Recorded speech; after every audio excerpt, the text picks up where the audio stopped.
Greetings, fellow ghosts.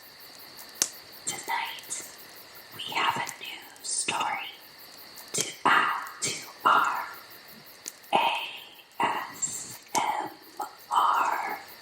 horror. Tonight, we are on the letter B. B stands for Boogeyman. Enjoy.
Lights out. Girls, it's midnight. Lights out. Tabby's parents called upstairs at the giggling, pajama-clad 13-year-olds. They had just been watching music videos of their favorite shirtless boy band prancing around. It was going to take some time for the girls to come down from their hormonal Mountain Dew sugar high and get any sleep. Tabby switched off the lights and joined her friends in the center of the upstairs living room in sleeping bags on the floor. She grabbed her cell phone and turned on her flashlight to shine it up at her face. Now, no Halloween slumber party would be complete without a scary story, she said, cackling slightly. Her 4 friends huddled close together and settled in for the spooky tale.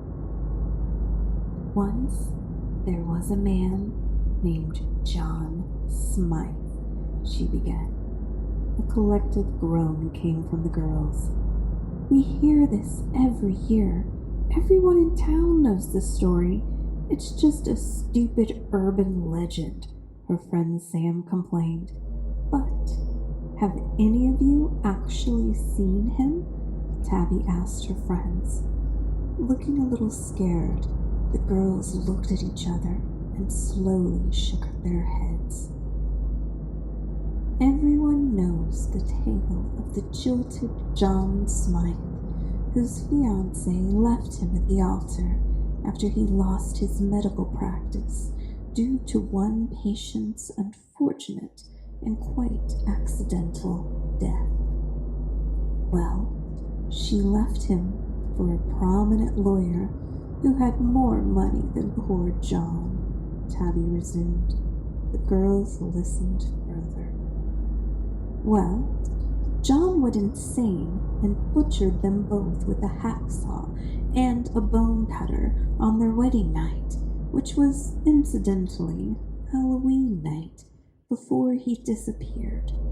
He was never caught, but now he wanders all night, every Halloween, searching for another unlucky person or persons who happen to be in the wrong place at the wrong time to take out his grief and sorrow on in the most violent and despicable way.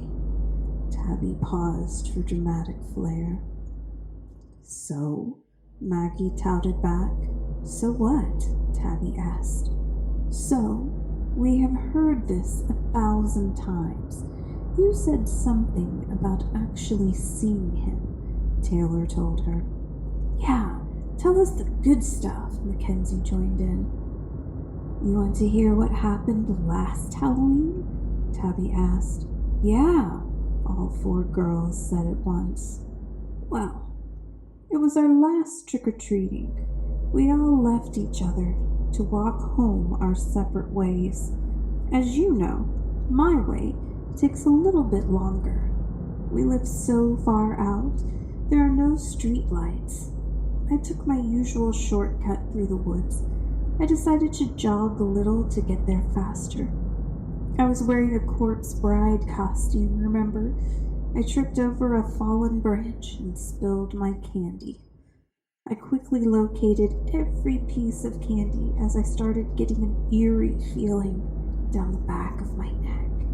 I stood up and turned around to be face to face with John Smythe. Tabby lit the bottom of her face up and made a scary face. Liar, Sam called out. Yeah, that couldn't have happened. Mackenzie crossed her arms and rolled her eyes. Yeah, how come you never told us this? Maggie demanded. Because of this. You all would never have believed me.